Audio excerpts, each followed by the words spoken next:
frente a su hermana. Poco fue el tiempo, sin embargo, en que la afectó ese temor, pues antes de media hora de la partida de Willoughby, el ruido de otro carruaje la hizo bajar nuevamente. Ansiosa de evitar a su madre innecesarios momentos de terrible suspenso, corrió de inmediato al vestíbulo y llegó a la puerta principal justo a tiempo de recibirla y sostenerla mientras entraba. La señora Dashwood, cuyo terror a medida que se aproximaban a la casa le había producido casi la convicción de que Marianne ya había dejado de existir, no pudo sacar la voz para preguntar por ella, ni siquiera para dirigirse a Elinor. Pero ésta, sin esperar saludos ni preguntas, de inmediato le dio las buenas noticias. Y su madre, tomándolas con su usual vehemencia, en un momento estuvo tan abrumada por la felicidad como antes lo había estado por sus temores. Entre su hija y el amigo de ésta la sostuvieron hasta llevarla a la sala. Y allí, derramando lágrimas de alegría, aunque todavía incapaz de hablar, abrazó una y otra vez a Elinor, separándose de ella a intervalos para estrechar la mano del coronel Brandon con una mirada que expresaba al mismo tiempo su gratitud y su certeza de que él compartía con ella la dicha del momento. Él, sin embargo, la compartía en un silencio incluso mayor que él. De ella. Apenas se recuperó la señora Dashwood, su primer deseo fue ver a Marianne. Y en 2 minutos estuvo junto a su niña amada, a quien la ausencia, la infelicidad y el peligro habían hecho más querida aún. El placer de Elinor al ver lo que cada una de ellas sentía al encontrarse solo se vio refrenado por el temor de estarle robando a Marianne horas de sueño. Pero la señora Dashwood podía ser tranquila, podía hasta ser prudente cuando se trataba de la vida de una hija. Y Marianne, contenta de saber que su madre estaba a su lado y consciente de estar demasiado débil para conversar, se sometió rápidamente al silencio y quietud ordenados por todos quienes la cuidaban. La señora Dashwood insistió en velar su sueño durante toda la noche, y Elinor, obedeciendo a los ruegos de su madre, se fue a la cama. Pero el descanso, que una noche completa sin dormir y tantas horas de la más agobiadora ansiedad parecían hacer tan necesario, se vio impedido por la excitación de su ánimo. Willoughby, el pobre Willoughby, como ahora se permitía llamarlo, estaba constantemente en sus pensamientos. No podía sino haber escuchado su justificación ante el mundo, y ora se culpaba, ora se absolvía por haberlo juzgado tan duramente antes. Pero su promesa de contárselo a su hermana le era invariablemente dolorosa. Temía hacerlo, temía los efectos que pudiera tener en Marianne. Dudaba si, tras tal explicación, ella podría alguna vez ser feliz con otra persona. Y durante algunos instantes deseó que Willoughby enviudara. Luego, recordando al coronel Brandon, se lo reprochó, sintiendo que sus sufrimientos y su constancia, mucho más que los de su rival, merecían tener como recompensa a Marianne, y deseó que ocurriera cualquier cosa menos la muerte de la señora Willoughby. La comisión del coronel Brandon en Barton no había tenido un impacto demasiado fuerte sobre la señora Dashwood, porque ésta ya abrigaba fuertes temores en relación con Marianne. Estaba tan inquieta por ella que ya había decidido ir a Cleveland ese mismo día, sin aguardar mayores informes, y los preparativos de su viaje estaban tan avanzados antes de la llegada del coronel, que esperaban de un momento a otro la llegada de los quería buscar a Margaret, a quien su madre no quería llevar donde hubiera peligro de una infección. Marianne seguía recuperándose día a día, y la radiante alegría en el semblante y en el ánimo de la señora Dashwood daban fe de que era, como repetidamente se confesaba, una de las mujeres más felices del mundo. Elinor no podía escuchar sus palabras, ni contemplar sus manifestaciones, sin preguntarse a veces si su madre alguna vez recordaba a Edward. Pero la señora Dashwood, confiada en el moderado relato de sus desilusiones que le había hecho llegar Elinor, permitió que la exuberancia de su alegría la llevara a pensar solo en lo que podía aumentarla. Marianne le había sido devuelta tras un peligro en el cual así había comenzado a sentir ella misma, con su propio errado juicio, había contribuido a ponerla, pues había estimulado su desdichado afecto por Willoughby. Y en su recuperación tenía aún otro motivo de alegría, en el cual Elinor no había pensado. Así se lo hizo saber tan pronto como se presentó la oportunidad de una conversación privada entre ellas. Por fin estamos solas. Mi querida Elinor, todavía no conoces toda mi felicidad. El coronel Brandon ama a Marianne. Él mismo me lo ha dicho. Elinor, sintiéndose alternativamente contenta y apenada, sorprendida y no sorprendida, era toda silenciosa atención. Nunca reaccionas como yo, querida Elinor, o me extrañaría ahora tu compostura. Si alguna vez me hubiera puesto a pensar en qué sería lo mejor para mi familia, habría concluido que el matrimonio del coronel Brandon con una de ustedes era lo más deseable. Y creo que, de las dos, Marianne puede ser la más feliz con él. Elinor estuvo medio tentada de preguntarle por qué creía eso, sabiendo que no podría darle razón alguna que se sustentara en consideraciones imparciales sobre edad, caracteres o sentimientos. Pero su madre siempre se dejaba llevar por su imaginación en todos los temas que le interesaban y, así, en vez de preguntar, lo dejó pasar con una sonrisa. Me abrió completamente el corazón ayer mientras veníamos hacia acá. Fue muy de improviso, muy impremeditado. Yo, como puedes imaginártelo, no podía hablar de nada sino de mi niña. Él no podía ocultar su angustia. Vi que era tan grande como la mía, y él, quizá pensando que la mera amistad, tal como son hoy las cosas, no podría justificar una simpatía tan ardiente, o tal vez no pensando en nada, supongo, dejándose invadir por sentimientos irresistibles, me dio a conocer su profundo, tierno y firme afecto por Marianne. La ha amado, querida Elinor, desde la primera vez que la vio. En esto, sin embargo, Elinor percibió no el lenguaje, no las declaraciones del coronel Brandon, sino los adornos con que su madre solía enriquecer todo aquello que la deleitaba, amoldándolo a su propia infatigable fantasía. Su afecto por ella, que sobrepasa infinitamente todo lo que Willoughby sintió o fingió, mucho más cálido, más sincero, más constante, como sea que lo llamemos, ha subsistido incluso al conocimiento de la desdichada predilección de Marianne por aquel joven despreciable. Y sin egoísmos, sin alimentar esperanzas. Como pudo verla feliz con otro. Qué nobleza de espíritu. Qué franqueza, qué sinceridad. Con él nadie puede engañarse. Nadie duda, dijo Elinor, sobre la reputación del coronel Brandon como hombre excelente. Sé que es así, replicó su madre con gran seriedad, o después de la advertencia que hemos tenido, sería la última en estimular este afecto, o ni siquiera de complacerme en él.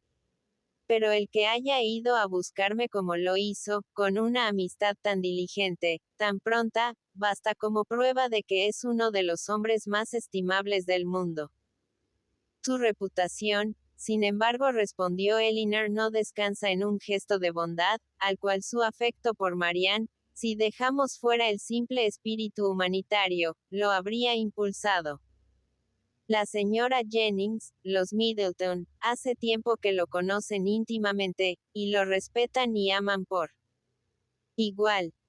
E incluso yo, aunque desde hace poco, lo conozco bastante, y lo valoro y estimo tanto que, si Marianne puede ser feliz con él, estaré tan dispuesta como usted a pensar que nuestra relación con él es para nosotros la mayor de las bendiciones.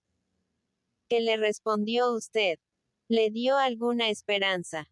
Ah, mi amor. No podía ahí hablar de esperanzas ni para él ni para mí. Marianne podía estar muriendo en ese momento. Pero él no pedía que le dieran esperanzas ni que lo animaran.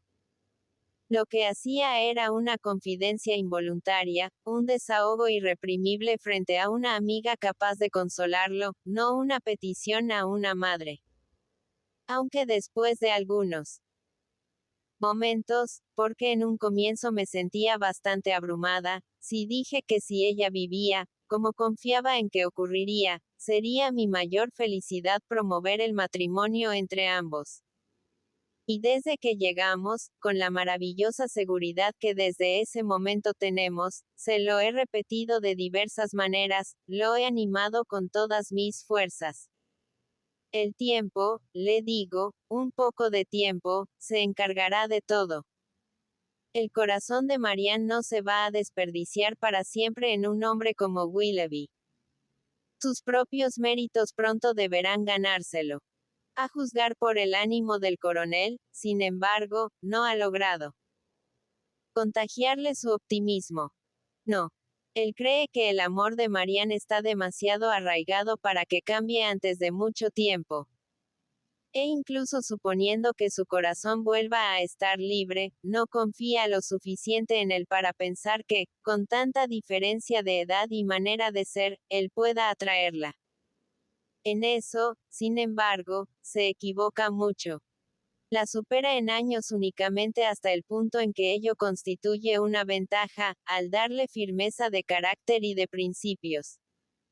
Y su manera de ser, estoy convencida de ello, es exactamente la que puede hacer feliz a tu hermana. Y su aspecto, también sus modales, todos juegan a tu favor. Mi simpatía por él no me ciega. Por supuesto que no es tan apuesto como Willoughby. Pero, al mismo tiempo, hay algo mucho más agradable en su semblante. Siempre hubo una cierta cosa, recuerda, en los ojos de Willoughby, hay a ratos, que no me gustaba. Elinor no lo recordaba. Pero su madre, sin esperar su conformidad, continuó. Y sus modales, los modales del coronel, no solo me agradan más de lo que nunca hicieron los de Willoughby, sino que son de un estilo que estoy segura atrae mucho más a Marianne. La gentileza, la genuina preocupación por los demás que muestra, su varonil y no afectada sencillez, son mucho más acordes con la verdadera manera de ser de tu hermana, que la vivacidad, a menudo artificial e inoportuna, del otro. Tengo plena seguridad de que si Willoughby hubiera resultado en verdad tan amable como ha demostrado ser lo contrario, aún así Marianne no habría sido tan feliz con él como lo será con el coronel Brandon. Hizo una pausa. Su hija no podía concordar con ella, pero no se escuchó su desacuerdo y, por tanto, no significó ninguna ofensa. En Delaford no estará lejos de mí, añadió la señora Dashwood, incluso si permanezco en Barton. Y con toda probabilidad, pues he sabido que es una aldea grande, debe haber alguna casa pequeña o cabaña cerca que nos acomode tanto como la actual. Pobre Elinor. He aquí un nuevo plan para llevarla a Delaford. Pero era fuerte de espíritu. Su fortuna, también. Porque a mi edad, tú sabes que todos se preocupan de eso. Y aunque ni sé ni deseo saber a cuánto asciende, estoy segura de que debe ser considerable. En ese momento los interrumpió la entrada de un tercero, y Elinor se retiró a meditar sobre todas estas cosas a solas, a desearle éxito a su amigo y, aun deseándoselo, a sentir un agudo dolor por Willoughby. Capítulo XLVI. La enfermedad de Marianne, aunque muy debilitante por naturaleza, no había sido tan larga como para demorar su recuperación. Y su juventud, su natural energía y la presencia de su madre la facilitaron de tal manera, que ya a los 4 días de haber llegado la señora Dashwood pudo trasladarse al saloncito de la señora Palmer. Una vez allí, ella misma solicitó que enviaran por el coronel Brandon, pues estaba impaciente por agradecerle haber traído a su madre. La reacción del coronel al entrar a la habitación, al ver cuánto había cambiado el aspecto de Marianne y al recibir la pálida mano que de inmediato le extendió, hizo pensar a Elinor que la enorme emoción que mostraba debía nacer de algo más que su afecto por ella o de saber que los demás estaban al tanto de sus sentimientos. Y pronto descubrió en su tristeza y en la forma en que había cambiado de color al mirar a su hermana, la probable reproducción en su memoria de incontables escenas de angustia vividas en el pasado, vueltas a vivir por esa semejanza entre Marianne y Elisa de que ya había hablado, y ahora reforzada por los ojos hundidos, la piel sin vida, su aspecto de postrada debilidad y el cálido reconocimiento de una deuda especial con él. Para la señora Dashwood, no menos atenta que su hija a lo que ocurría pero con ideas que iban por muy diferentes rumbos y, por tanto, a la espera de muy distintos efectos, el comportamiento del coronel se originaba en las más simples y obvias sensaciones, mientras en las palabras y gestos de Marianne quería ver el nacimiento de algo más que mera gratitud. Después de 1 o 2 días, con Marianne recuperando visiblemente las fuerzas de 12 en 12 horas, la señora Dashwood, impulsada tanto por sus propios deseos como por los de su hija, comenzó a hablar de volver a Barton. De las medidas que ella tomara dependían las de sus dos amigos. La señora Jennings no podía dejar Cleveland mientras estuvieran allí las Dashwood, y el coronel Brandon, obedeciendo al pedido unánime de todas ellas, debió considerar su permanencia como sujeta a los mismos términos, sino igualmente indispensable. A su vez, en respuesta al pedido conjunto de la señora Jennings y del coronel, la señora Dashwood debió aceptar el carruaje de este en su viaje de regreso, por la comodidad de su hija enferma. Y el coronel, frente a la invitación de la señora Dashwood y la señora Jennings, cuyo diligente buen carácter la hacía ser amistosa y hospitalaria en nombre de otras personas tanto como en el propio, se comprometió gustoso a recuperarlo haciendo una visita a la casita de Barton en el curso de algunas semanas. Llegó el día de la separación y la partida. Y Marianne, después de una larga y muy especial despedida de la señora Jennings, tan llena de gratitud, tan llena de respeto y buenos deseos como en lo más íntimo y secreto de su corazón reconocía de verle por sus antiguos desaires, y diciendo adiós al coronel Brandon con la cordialidad de una amiga, subió al carruaje ayudada por él, que parecía empeñado en que ocupara al menos la mitad del espacio. Siguieron a continuación la señora Dashwood y Elinor, dejando a los que allí quedaban entregados a conversar sobre las viajeras y sentir el desaliento que los invadía, hasta que la señora Jennings fue llamada a su propio coche, donde encontró consuelo en los comentarios de su doncella sobre la pérdida de sus dos jóvenes acompañantes. E inmediatamente después, el coronel Brandon emprendió su solitario viaje a Delaford. 2 días estuvieron las Dashwood en el camino, y Marianne soportó el viaje en ambos sin verdadera fatiga. Todo cuanto el más diligente afecto y los cuidados más solícitos podían hacer por su comodidad, lo hizo incansable. Mente cada una de sus dos acompañantes. Y ambas se vieron recompensadas por el reposo físico que logró y la tranquilidad de su espíritu. Esta última era para Elinor especialmente gratificante.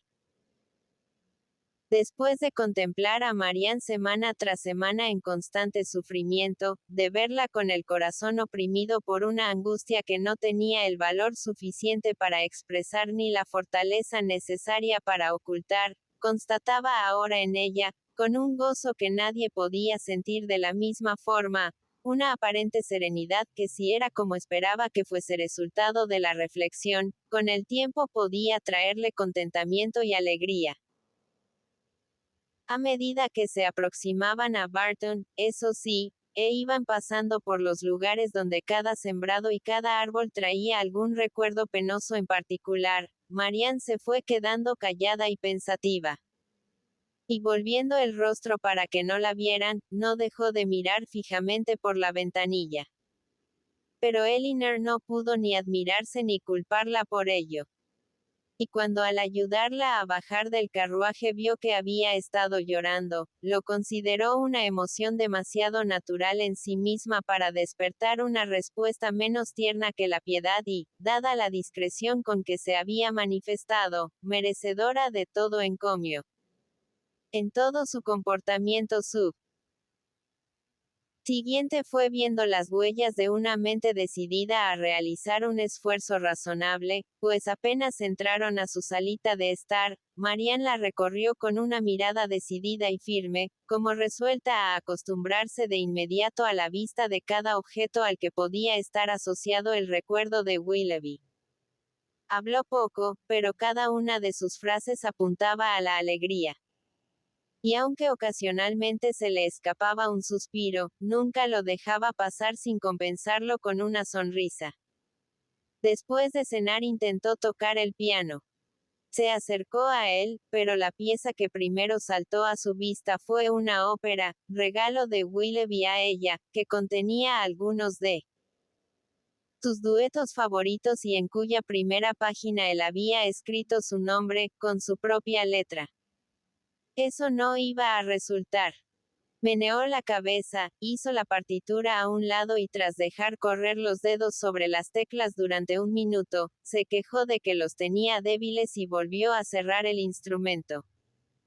Junto con eso, sin embargo, declaró firmemente que en el futuro debía practicar mucho. La mañana siguiente no produjo ninguna mengua en estos felices síntomas. Al contrario, fortalecida en mente y cuerpo por el descanso, sus gestos y sus palabras parecían genuinamente animados mientras anticipaba el placer del retorno de Margaret y Co. Mentaba cómo se restituiría con ello el querido grupo familiar, y cómo sus actividades compartidas y alegre compañía eran la única felicidad que cabía desear.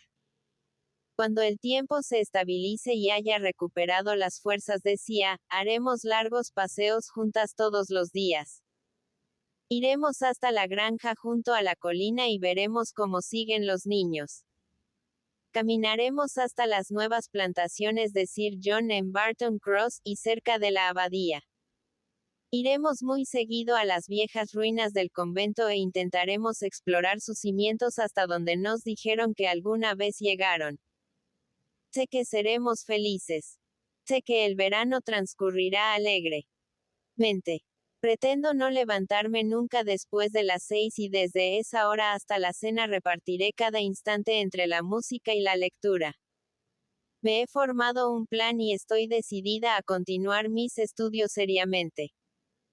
Ya conozco demasiado bien nuestra biblioteca para recurrir a ella por algo más que simple entretenimiento.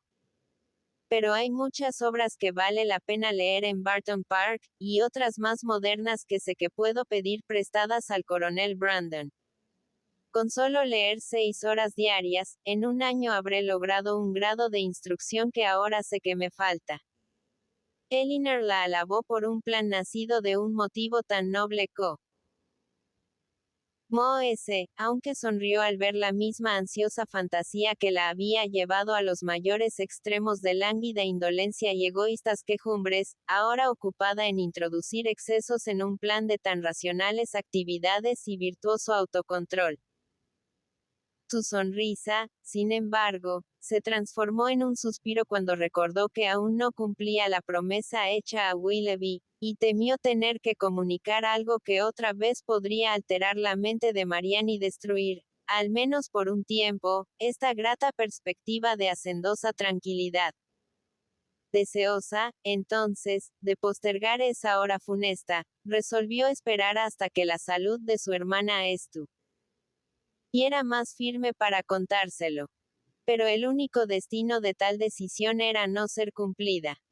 Marianne llevaba 2 o 3 días en casa antes de que el tiempo se compusiera lo suficiente para que una convaleciente como ella se aventurara a salir.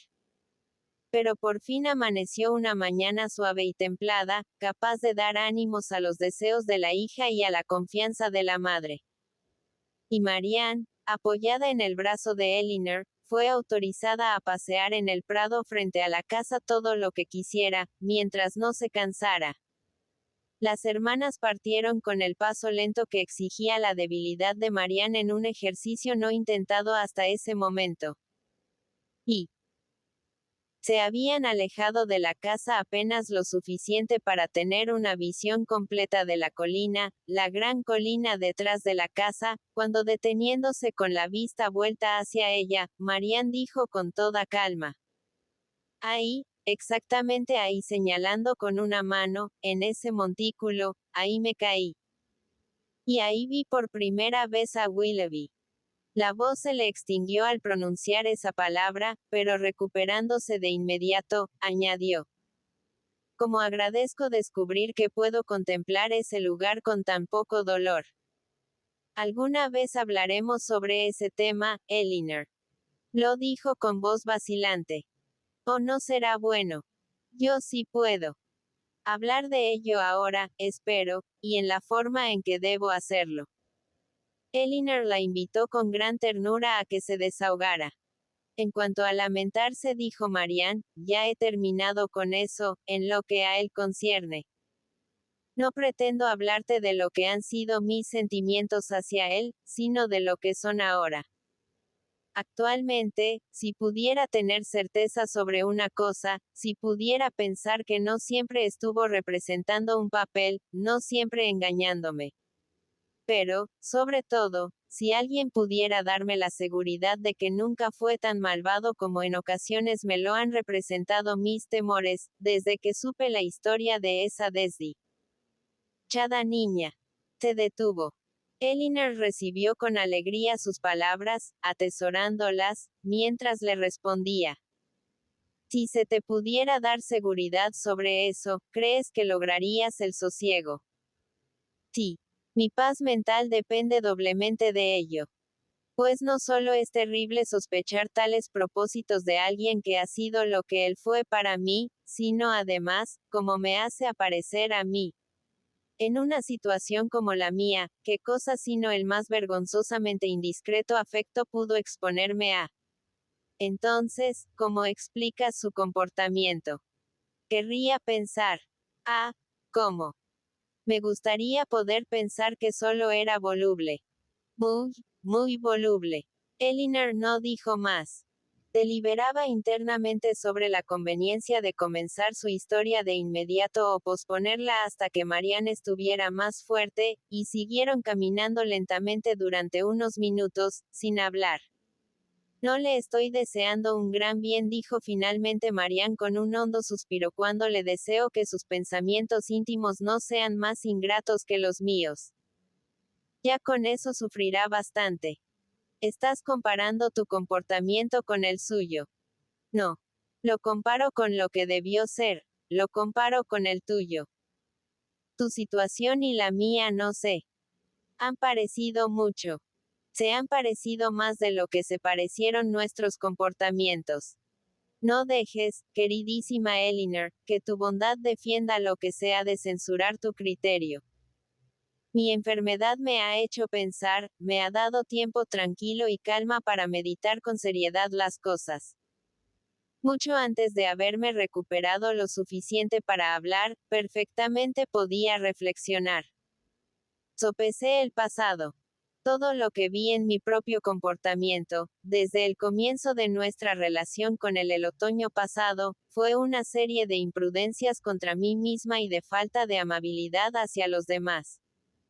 Vi que mis propios sentimientos habían preparado el camino para mis sufrimientos y que mi falta de fortaleza en el dolor casi me había llevado a la tumba.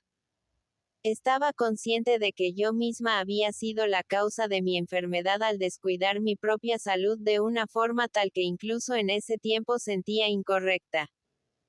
Si hubiera muerto, habría sido autodestrucción. No supe el peligro en que me había puesto hasta que desapareció ese peligro. Pero con sentimientos como aquellos a los que estas reflexiones dieron origen, me extraña haberme recuperado. Me asombra que la misma intensidad de mi deseo de vivir, de tener tiempo para la expiación, ante mi Dios y ante todos ustedes, no me haya matado de inmediato. Si hubiera muerto, ¿en qué singular angustia te habría dejado, a ti, mi cuidadora, mi amiga, mi hermana? Tú, que habías visto todo el irritable egoísmo de mis últimos días. Que habías conocido todos los secretos de mi corazón. Como habría perdurado en tus recuerdos. Y mi madre, también. ¿Cómo podrías haberla consolado? No puedo poner en palabras cuánto me odié. Cada vez que dirigía la mirada hacia el pasado, veía un deber que había descuidado o alguna falta que había dejado pasar. A todos parecía haber causado algún daño. A la amabilidad de la señora Jennings, a su ininterrumpida amabilidad, había respondido con desagradecido menosprecio.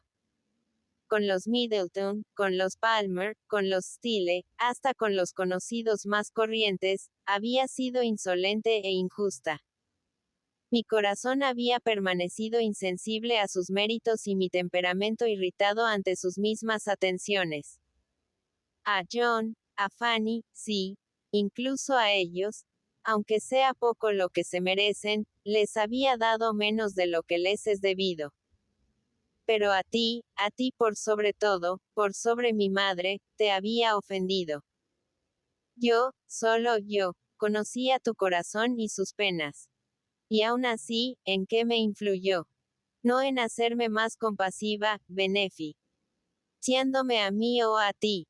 Tenía tu ejemplo ante mí, pero, ¿de qué me sirvió? Fui más considerada contigo y tu bienestar. Imité la forma en que te contenías o suavicé tus ataduras haciéndome cargo de algunas de las muestras de deferencia general o gratitud personal que hasta ese momento habían recaído enteramente en ti. No. Cuando te sabía desdichada no menos que cuando te creía en paz, dejé sin cumplir todo lo que el deber o la amistad me exigían. Apenas admitía que el dolor existiera sino en mí, y solo lloraba por ese corazón que me había abandonado y agraviado, dejando que tú, a quien profesaba un cariño sin límites, sufrieras por mí. Causa. En este punto se detuvo el rápido fluir de las recriminaciones que a sí misma se dirigía. Y Elinor, impaciente por dar alivio, aunque demasiado honesta para halagar, de inmediato le ofreció los elogios y el apoyo que su franqueza y arrepentimiento también merecían. Marianne le oprimió la mano y replicó: Eres muy buena. El futuro debe ser mi prueba. Me he hecho un plan, y si soy capaz de cumplirlo, lograré el dominio de mis sentimientos y mejoraré mi temperamento. Ya no significarán preocupaciones para los demás ni tormentos para mí misma. Viviré ahora únicamente para mi familia. Tú, mi madre, Margaret, de ahora en adelante serán todo mi mundo. Entre ustedes se repartirá todo mi cariño. Nunca más habrá nada que me incite a alejarme de ustedes o del hogar. Y si me junto con otras personas, será solo para mostrar un espíritu más humilde, un corazón enmendado, y hacer ver que puedo llevar a cabo las cortesías, las más pequeñas obligaciones de la vida, con gentileza y paciencia. En cuanto a Willoughby, sería ocioso decir que pronto o alguna vez lo olvidaré. Ningún cambio de circunstancias u opiniones podrá vencer su recuerdo. Pero estará sujeto a las normas y frenos de la religión, la razón y la ocupación constante. Hizo una pausa, y añadió en voz más baja: Si tan solo pudiera conocer su corazón, todo sería más fácil. Elinor, que desde hacía algún rato deliberaba sobre la conveniencia o inconveniencia de aventurarse a hacer su relato de inmediato, escuchó esto sin sentirse en absoluto más decidida que al comienzo. Y advirtiendo que, como la deliberación no conducía a nada, la determinación debía hacerse cargo de todo, pronto se encontró enfrentándose a ello. Condujo el relato, así lo esperaba, con destreza. Preparó con cuidado a su ansiosa oyente. Relató con sencillez y honestidad los principales puntos en que Willoughby sustentaba su defensa. Apreció debidamente su arrepentimiento y solo morigeró sus declaraciones relativas a su amor actual por Marianne. Ella no pronunció palabra. Temblaba, tenía los ojos clavados en el suelo y los labios más blancos de lo que la enfermedad los había dejado. De su corazón brotaban 1000 preguntas, pero no se atrevía a plantear ninguna. Escuchó cada palabra con anhelante ansiedad. Su mano, sin que ella se diera cuenta, estrechaba fuertemente la de su hermana y las lágrimas le cubrían las mejillas. Elinor, temiendo que se hubiera fatigado, la condujo a casa. Y, hasta que llegaron a la puerta, adivinando fácilmente a qué estaría dirigida su curiosidad aunque en ningún momento pudo manifestarla en preguntas, no le habló de otra cosa que de Willoughby y de lo que habían conversado. Y fue cuidadosamente minuciosa en todos los pormenores de lo que había dicho y de su aspecto, allí donde sin peligro podía permitirse una descripción detallada.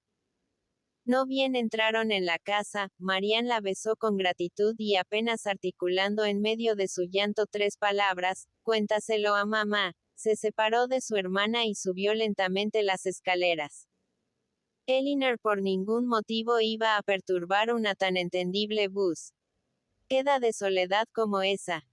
Y pensando con gran ansiedad en sus posibles resultados, al mismo tiempo que tomaba la decisión de no volver a poner el tema si Marianne no lo hacía, se dirigió a la salita a cumplir su último mandato.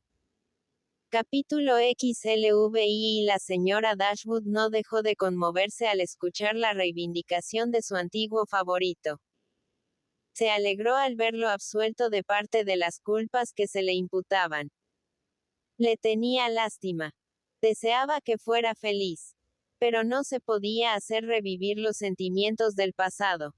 Nada podía restituirlo con su palabra intacta y un carácter sin tacha ante Marion.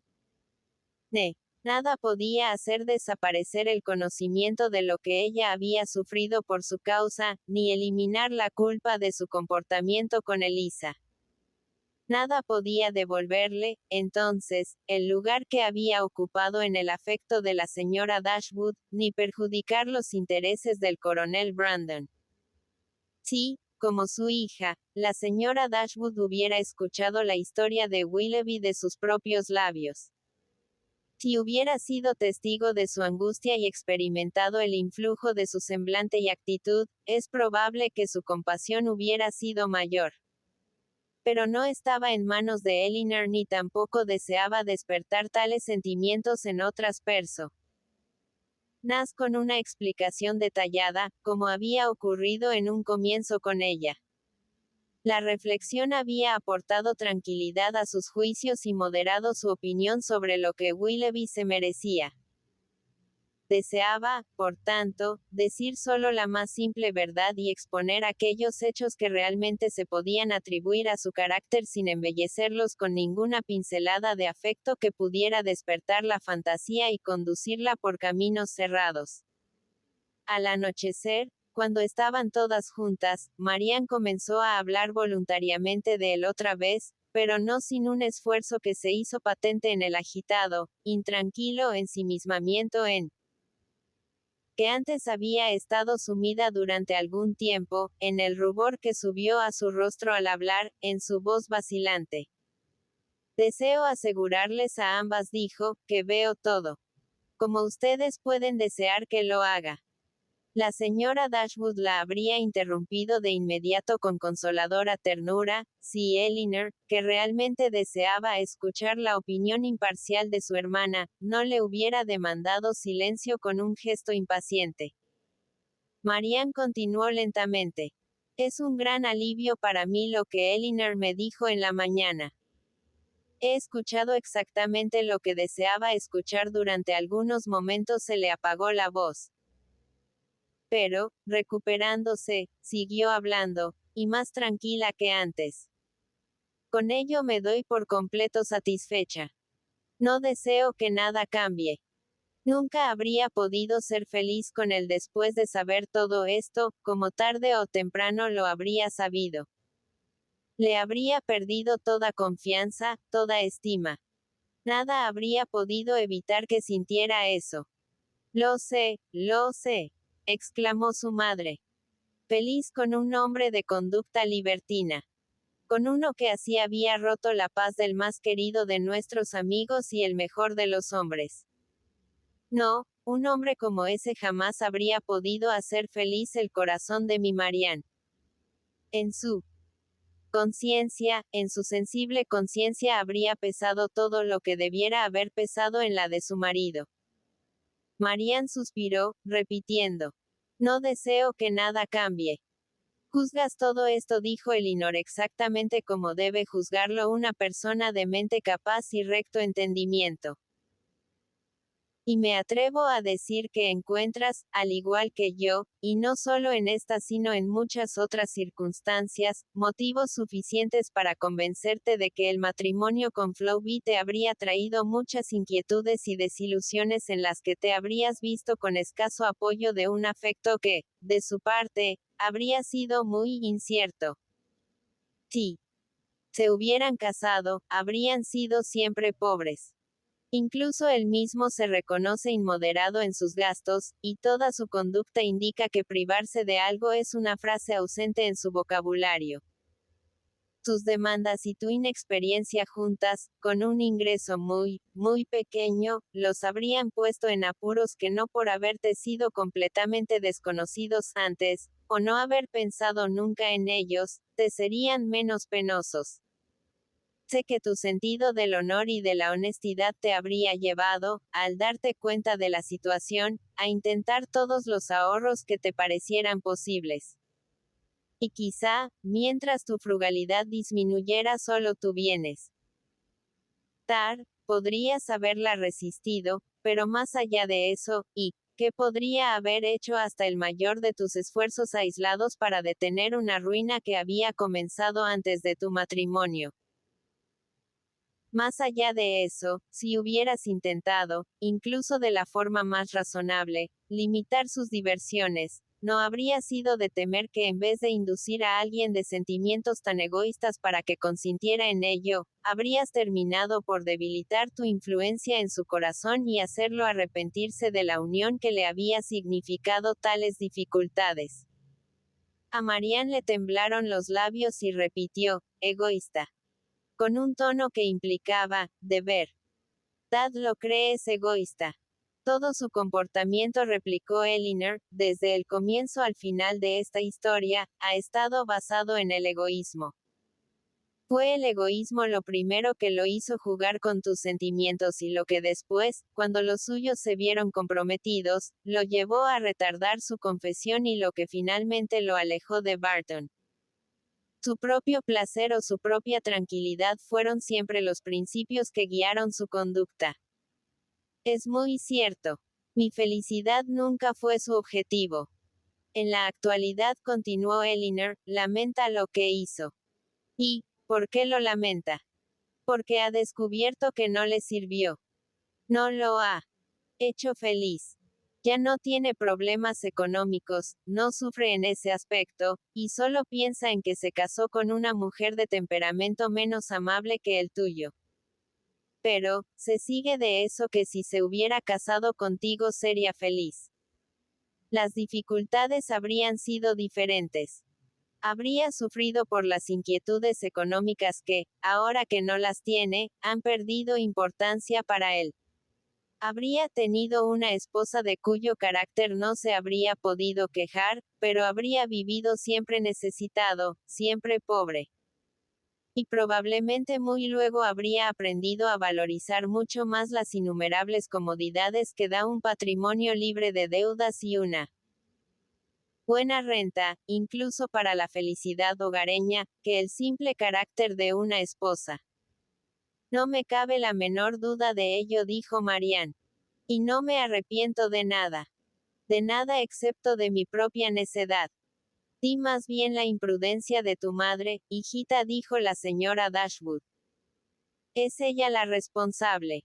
Marianne no la dejó seguir.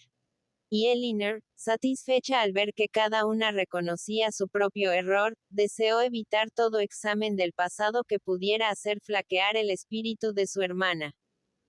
Así, retomando el primer tema, continuó de inmediato. De toda esta historia, creo que hay una conclusión que se puede extraer con toda justicia.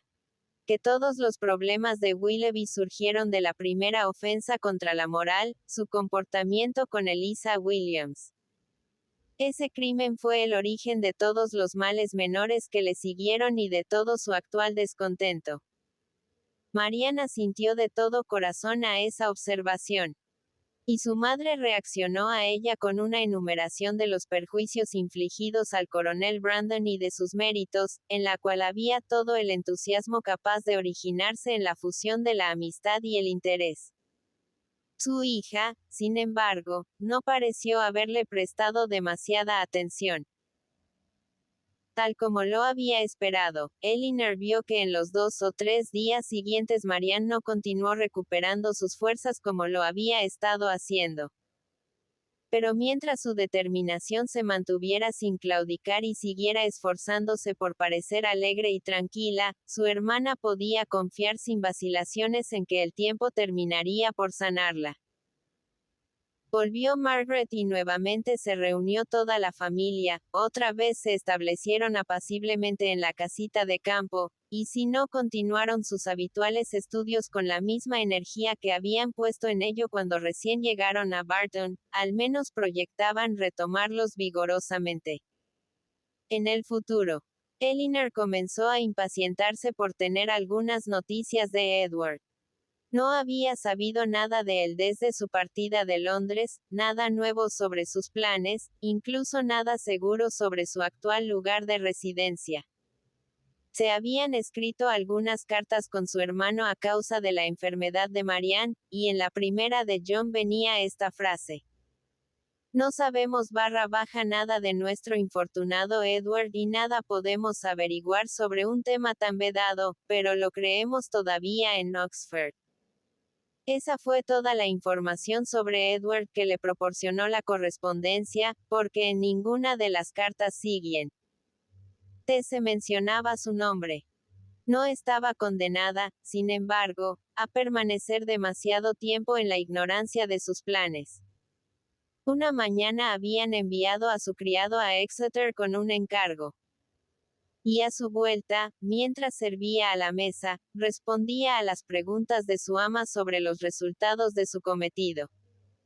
Entre sus informes ofreció voluntariamente el siguiente. Supongo que sabe, señora, que el señor Ferrars se ha casado.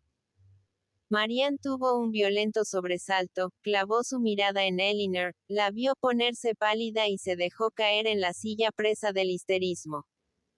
La señora Dashwood, cuyos ojos habían seguido intuitivamente la misma dirección mientras respondía a la pregunta del criado, sintió un fuerte impacto al advertir por el semblante de Elinor la magnitud de su dolor. Y un momento después, igualmente angustiada por la situación de Marianne, no supo a cuál de sus hijas prestar atención primero. Advirtiendo tan solo que la señorita Marianne parecía enferma, el criado fue lo bastante sensato para llamar a una de las doncellas, la cual la condujo a otra habitación ayudada por la señora Dashwood. Para ese entonces Marianne ya estaba mejor, y su madre, dejándola al cuidado de Margaret y de la doncella, volvió donde Elinor, que aunque todavía se encontraba muy descompuesta, había recuperado el uso de la razón y de la voz lo suficiente para haber comenzado a interrogar a Thomas sobre la fuente de su información. La señora Dashwood se hizo de inmediato cargo de esa tarea y Elinor pudo beneficiarse de la información sin el esfuerzo de tener que ir tras ella. ¿Quién le dijo que el señor Ferrars se había casado, Thomas? Con mis propios ojos vi al señor Ferrars, señora, esta mañana en Exeter, y también a su señora, la que fue señorita Steele. Estaban ahí parados frente a la puerta de la posada New London en su coche, cuando yo fui con un mensaje de Sally, la de la finca, a su hermano, que es uno de los postillones. Justo miré hacia arriba cuando pasaba al lado del coche, y así vi de frente que era la más joven de las señoritas Steele. Así que me saqué el sombrero y ella me reconoció y me llamó, y preguntó por usted, señora, y por las señoritas, especialmente la señorita Marianne, y me encargó que le enviara sus respetos y los del señor Ferrars, sus mayores respetos y atenciones, y les dijera cuánto sentían no tener tiempo para venir a visitarlas, pero tenían prisa en seguir porque todavía les faltaba un buen trecho por recorrer, pero de todas maneras a la vuelta se asegurarían de pasar a verlas. Pero, ella le dijo que se había casado, Thomas. Sí, señora. Se sonrió y dijo que había cambiado de nombre desde la última vez que había estado por estos lados. Siempre fue una joven muy amistosa y de trato fácil, y muy bien educada. Así que me tomé la libertad de desearle felicidades. Y el señor Ferrars estaba con ella en el carruaje. Sí, señora, justo lo vi sentado ahí, echado para atrás, pero no levantó los ojos. El caballero nunca fue muy dado a conversar. El corazón de Elinor podía explicar fácilmente por qué el caballero no se había mostrado. Y la señora Dashwood probablemente imaginó la misma razón. No había nadie más en el carruaje. No, señora, solo ellos dos. ¿Sabe de dónde venían? Venían directo de la ciudad, según me dijo la señorita Lucy. La señora Ferrars. Pero iban más hacia el oeste. Sí, señora, pero no para quedarse mucho. Volverán luego y entonces seguro que pasan por aquí. La señora Dashwood miró ahora a su hija, pero Elinor sabía bien que no debía esperarlos. Reconoció a Lucy entera en el mensaje, y tuvo la certeza de que Edward nunca vendría por su casa. En voz baja le observó a su madre que probablemente iban donde el señor Pratt, cerca de Plymouth. Thomas parecía haber terminado sus informes. Elinor parecía querer saber más. Los vio partir antes de irse. No, señora. Ya estaban sacando los caballos, pero no pude quedarme más. Temía atrasarme. Parecía estar bien la señora Ferrars. Sí, señora, dijo que estaba muy bien. A mi ver siempre fue una joven muy guapa y parecía enormemente contenta. A la señora Dashwood no se le ocurrió nada más que preguntar, ¿y Thomas y el mantel, ahora igualmente innecesarios, poco? Después fueron sacados de allí. Marianne ya había mandado decir que no iba a comer nada más. También la señora Dashwood y Elinor habían perdido el apetito, y Margaret podía sentirse muy bien con esto de que, a pesar de las innumerables inquietudes que ambas hermanas habían experimentado en el último tiempo, a pesar de los muchos motivos que habían tenido para descuidar las comidas, nunca antes habían tenido que quedarse sin cenar. Cuando les llevaron el postre y el vino y la señora Dashwood y Elinor quedaron a solas, permanecieron mucho rato juntas en similares meditaciones, e idéntico silencio. La señora Dashwood no se aventuró a hacer ninguna observación y no osó ofrecer consuelo. Se daba cuenta ahora de que se había equivocado al confiar en la imagen que Elinor había estado dando de sí misma. Y concluyó correctamente que en su momento le había quitado importancia a todo lo que le ocurría solo para evitarle a ella mayores sufrimientos, considerando cuánto estaba sufriendo ya por Marianne. Se dio cuenta de que la cuidadosa, considerada solicitud de su hija la había llevado al error de pensar que el afecto que un día había comprendido también, era en realidad mucho menos serio de lo que solía creer o de lo que se veía que era. Temía que, al dejarse convencer de esa forma, había sido injusta, desconsiderada. No, casi cruel con Elinor. que la aflicción de Marianne, por ser más evidente, más patente a sus ojos, había absorbido demasiado de su ternura, llevándola a casi olvidar que en Elinor podía tener a otra hija sufriendo tanto como ella, con un dolor que ciertamente había sido menos buscado y que había soportado con mucho mayor fortaleza. Capítulo XLVII. Elinor había descubierto la diferencia entre esperar que ocurriera un hecho desagradable, por muy seguro que se lo pudiera considerar, y la certeza misma. Había descubierto que, mientras Edward seguía soltero, a pesar de sí misma siempre le había dado cabida a la esperanza de que algo iba a suceder que impediría su matrimonio con Lucy. Que algo, una decisión que él tomara, alguna intervención de amigos o una mejor oportunidad de establecerse para la dama surgiría para permitir la felicidad de todos ellos. Pero ahora se había casado, y ella culpó a su propio corazón por esa recóndita tendencia a formarse ilusiones que hacía tanto más dolorosa la noticia.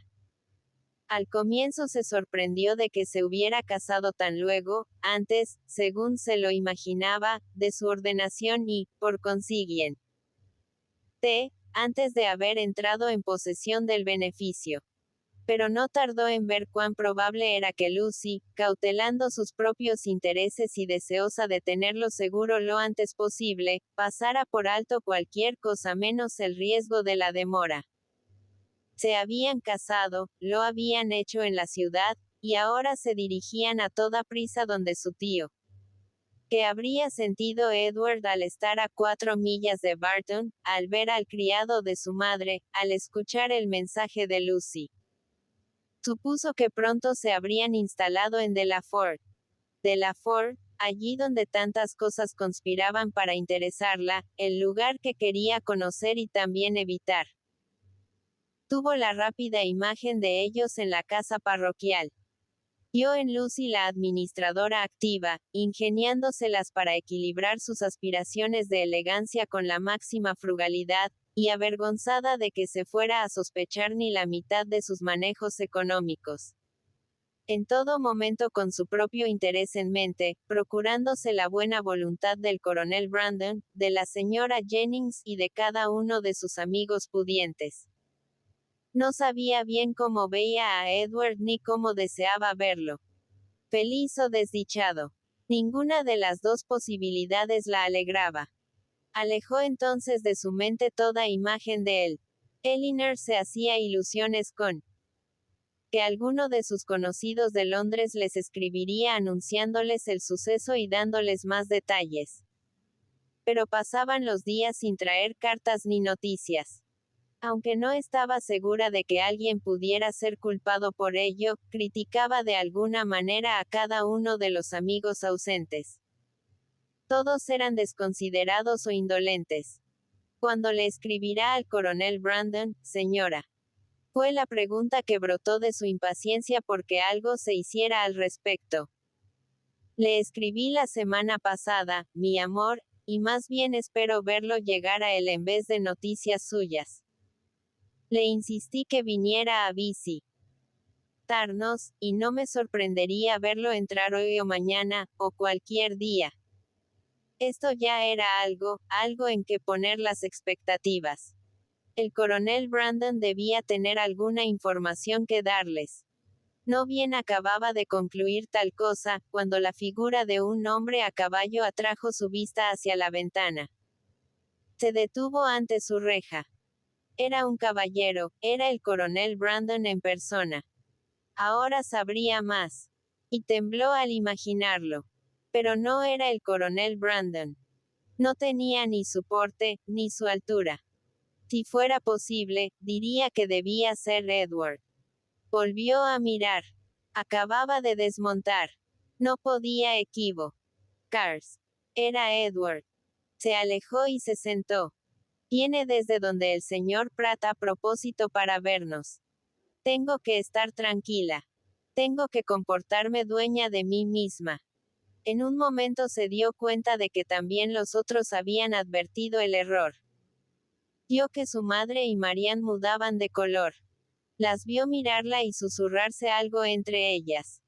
Habría dado lo que fuera por ser capaz de hablar y por hacerles comprender que esperaba no hubiera la menor frialdad o menosprecio hacia él en el trato. Pero no pudo sacar la voz y se vio obligada a dejarlo todo a la discreción de su madre y hermana. No cruzaron ni una sílaba entre ellas.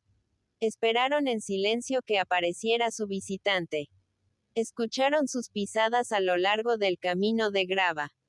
En un momento estuvo en el corredor, y al siguiente frente a ellas. Al entrar en la habitación su semblante no mostraba gran felicidad, ni siquiera desde la perspectiva de Elinor. Tenía el rostro pálido de agitación, y parecía temeroso de la forma en que lo recibirían y consciente de no merecer una acogida amable. La señora Dashwood, sin embargo, confiando cumplir así los deseos de aquella hija por quien se proponía en lo más hondo de su corazón dejarse guiar en todo, lo recibió.